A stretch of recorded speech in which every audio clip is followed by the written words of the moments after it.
اول با پوشر کوتیکور رو باز کن. مانیکور رو طبق ویدیوی قبل همون جوری که بهت گفتم انجام بده.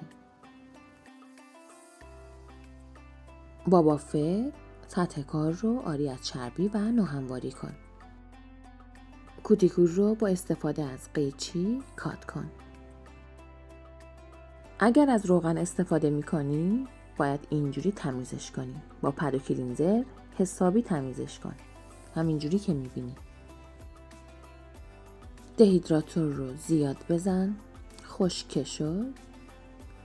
پرایمر رو یک لایه نازک. یه قطره رابر.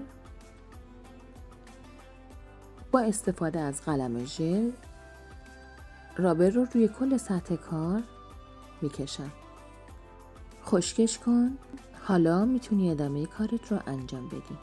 سیوش کن یادت نره.